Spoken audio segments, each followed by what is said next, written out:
President Donald Trump just gave Iran a 10-day ultimatum that could determine whether the world sees peace or the most devastating regional war in modern history.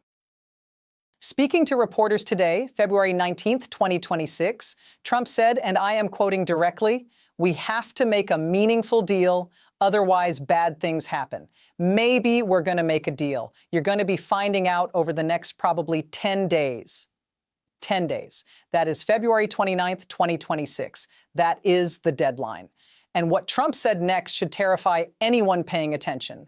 He said, "The key is getting rid of the nuclear potential, because Iran would have had a nuclear weapon based on everything we found out within 1 month. We can't let that happen."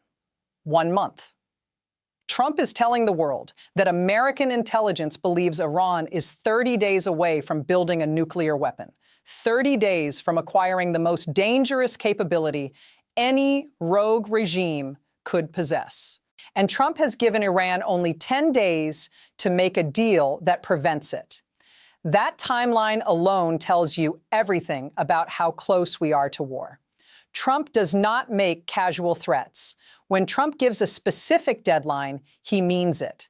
And the phrase "bad things happen" is Trump's diplomatic language for military strikes that could kill thousands and trigger a regional war that engulfs the entire Middle East. Let me walk you through exactly what Trump said today, why the 10-day and 1-month timelines are so significant, what intelligence led Trump to conclude Iran is 30 days from nuclear breakout, and why the next 10 days could be the most dangerous period in global security since the Cuban Missile Crisis.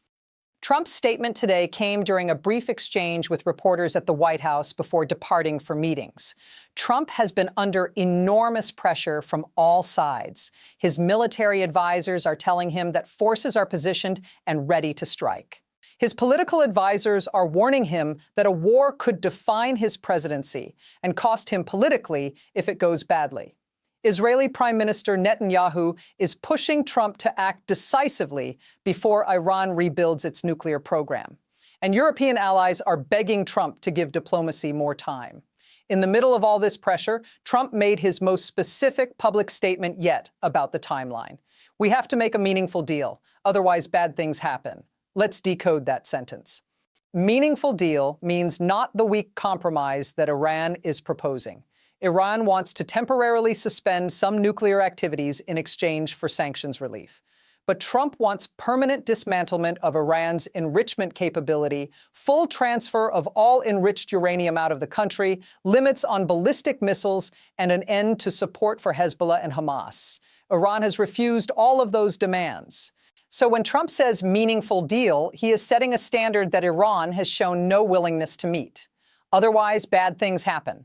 Trump could have said, "Otherwise, we will take military action," or "Otherwise, Iran will face consequences." But he chose the phrase, "bad things happen."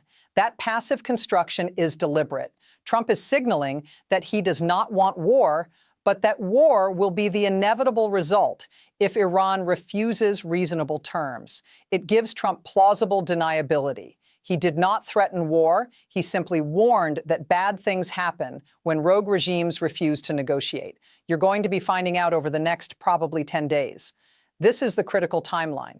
Trump did not say weeks or months. He said 10 days. That means by the end of February, we will know if there is a deal or if the United States is going to war with Iran. 10 days from today is Saturday, February 29th, 2026. That is Leap Day. And it could be the day that decides the fate of the Middle East. But here is what makes the situation even more urgent. Trump then explained why a deal is so critical. He said the key is getting rid of the nuclear potential because Iran would have had a nuclear weapon based on everything we found out within 1 month. We can't let that happen. This is a bombshell revelation. Trump is publicly stating that American intelligence has concluded Iran is 1 month away from producing a nuclear weapon. Let me explain what that means and why it changes everything. Nuclear breakout time is the term intelligence agencies use to describe how long it would take a country to produce enough weapons-grade enriched uranium for one nuclear bomb. Breakout time depends on several factors. How much low-enriched uranium does the country already possess? How many advanced centrifuges are operational? How quickly can those centrifuges enrich uranium from low levels to weapons grade? And how much of the process is already complete? Before the 2015 nuclear deal, Iran's breakout time was estimated at 2 to 3 months. The deal extended that to approximately 12 months by limiting Iran's enriched uranium stockpile, reducing the number of centrifuges, and imposing strict monitoring. But when Trump withdrew from the deal in 2018, Iran began rebuilding its program. By early 2025, Western intelligence estimated Iran's breakout time had shrunk to 2 to 4 weeks. That was alarming. But in June 2025, the United States and Israel launched Operation Midnight Hammer, striking Iran's 3 main nuclear enrichment facilities at Fordow, Natanz, and Isfahan. Those strikes were supposed to set Iran's program back years, but Trump's statement today reveals that intelligence assessments have dramatically changed. Iran has rebuilt faster than anyone expected. Trump said Iran would have had a nuclear weapon within 1 month, based on everything we found out. That phrasing suggests recent intelligence, probably from satellite reconnaissance or human sources inside Iran, showing that Iran is much closer to breakout than previously believed. 1 month means Iran has enough enriched uranium stockpiled, enough operational centrifuges, and enough technical capability to produce weapons-grade material for at least 1 bomb within 30 days if they decide to break out. This is catastrophic from a strategic perspective.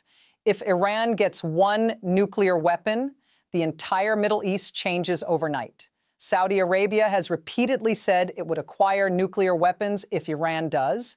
Turkey would likely pursue them. Egypt might follow. You would have nuclear proliferation across the most unstable region in the world. Israel, which already possesses an undeclared nuclear arsenal, would face an existential threat from a hostile nuclear-armed neighbor sworn to Israel's destruction. And the United States would lose all leverage over Iran because you cannot credibly threaten military strikes against a nuclear-armed state without risking nuclear retaliation. So Trump's 10-day deadline is not arbitrary. It is based on a calculated assessment that if diplomacy fails, the United States must strike before Iran reaches nuclear capability. Because once Iran has a bomb, war becomes infinitely more dangerous or potentially impossible. Now, let me tell you what has happened in the last 48 hours that provides context for Trump's statement. Yesterday, the Telegraph, a major British newspaper, published a report citing defense officials who said the United States could be ready to launch airstrikes on Iran by the weekend. The report stated that officials briefed President Trump that a buildup of fighter jets, refueling aircraft, and naval forces would reach the necessary level for strikes within days. That buildup is now complete. The United States has 2 aircraft carrier strike groups in the region. The USS Abraham Lincoln has been positioned approximately 700 kilometers from the Iranian coast for weeks. The USS Gerald R Ford carrier strike group is now entering the Mediterranean Sea and will be in strike range of Iran within days. Between the 2 carrier groups, the United States has approximately 160 combat aircraft on carriers alone, plus dozens more land-based fighters, bombers, and support aircraft. Yesterday, Poland's Prime Minister Donald Tusk issued an extraordinary warning. Tusk urged Polish citizens in Iran to leave immediately, stating that within a dozen, or even a few dozen hours, the possibility of evacuation will be out of the question. That warning from a NATO ally is not casual. Tusk is telling Polish citizens that war could start so suddenly that evacuation will become impossible. That means Polish intelligence believes strikes could happen within hours or days, not weeks. Germany also evacuated non-critical personnel from a military base in northern Iraq yesterday, citing the current situation in the region and the need to align with partners' actions. When multiple NATO countries are evacuating personnel from the Middle East simultaneously, that is a clear signal that they believe military action is imminent. On the Iranian side, Tehran held joint naval exercises with Russia today in the Gulf of Oman and the northern Indian Ocean. This was not routine.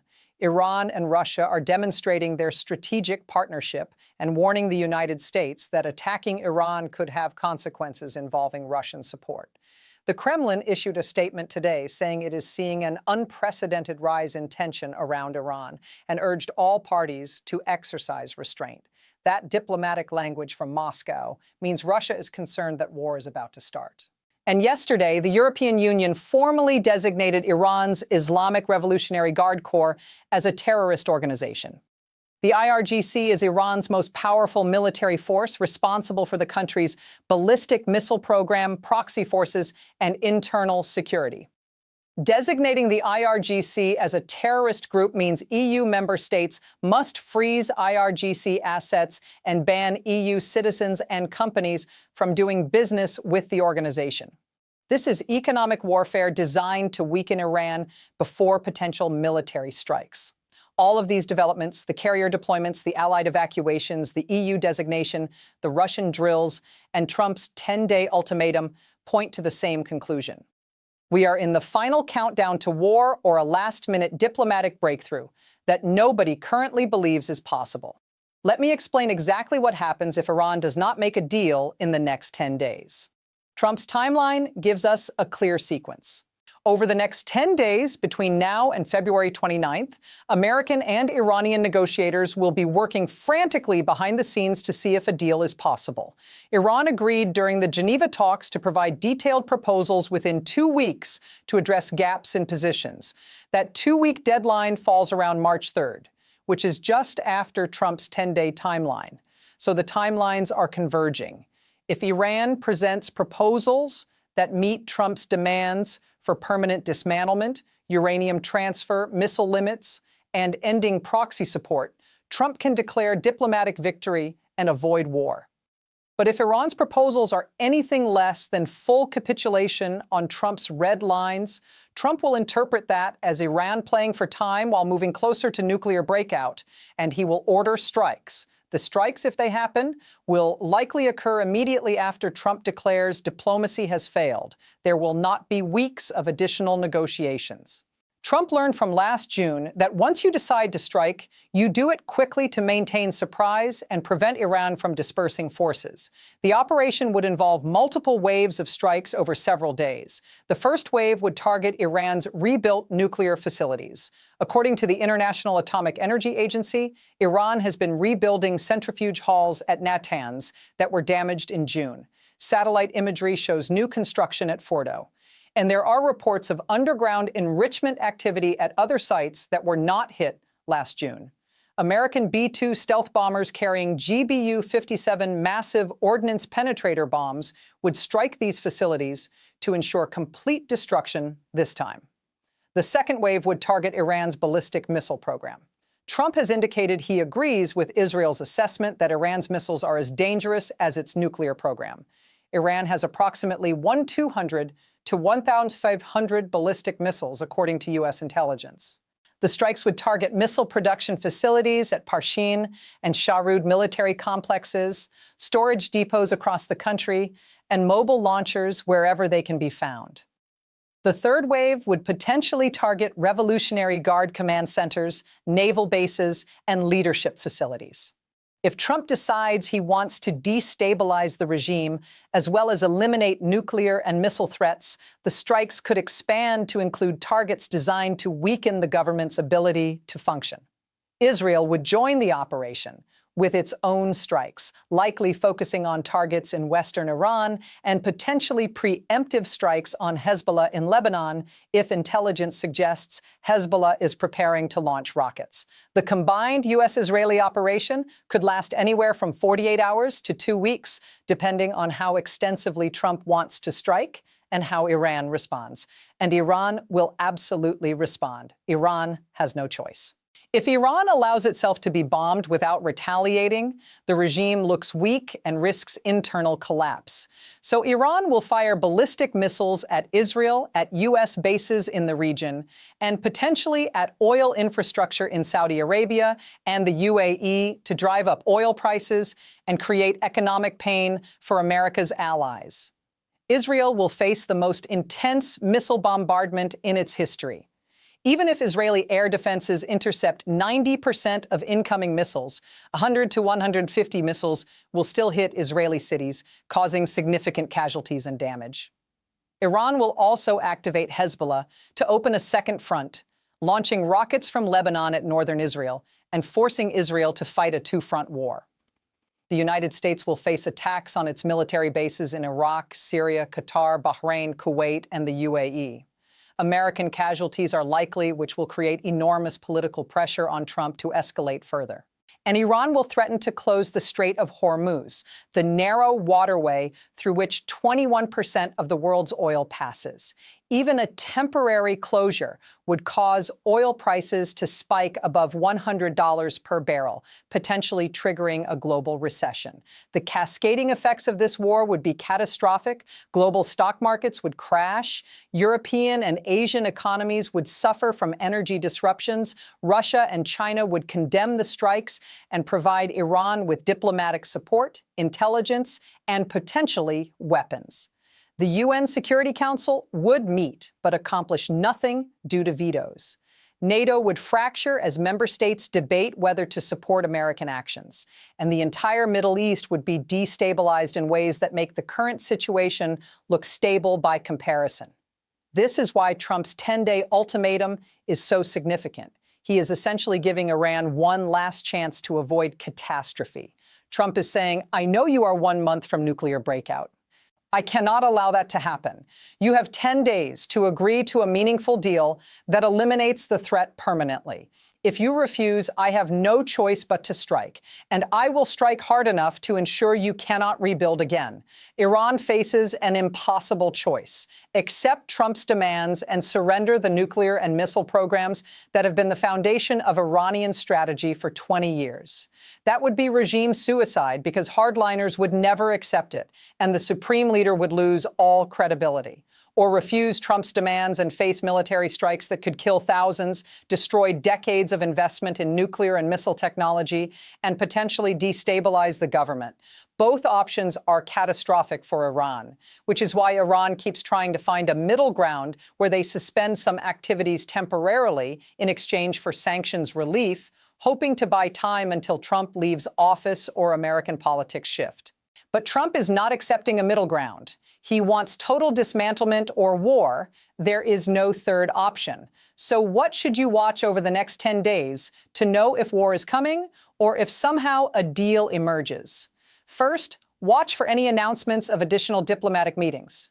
If Trump, Witkoff, Kushner, or other American officials suddenly fly to Oman or Geneva for emergency talks, that means serious negotiations are happening. But if there are no additional meetings, it means both sides have given up on diplomacy. Second, watch for Iranian official statements. If Iran's Foreign Minister IRGC or Supreme Leader Khamenei suddenly softens their rhetoric and suggests Iran is willing to make major concessions, a deal might be possible. But if Iranian statements remain defiant and refuse to acknowledge Trump's red lines, war is certain. Third, watch for more allied evacuations. If France, Germany, Italy, or other countries start pulling diplomats and citizens out of Iran and the region, they have intelligence that strikes are imminent. Fourth, watch oil prices. If crude spikes dramatically in the next few days, traders have information suggesting war is coming.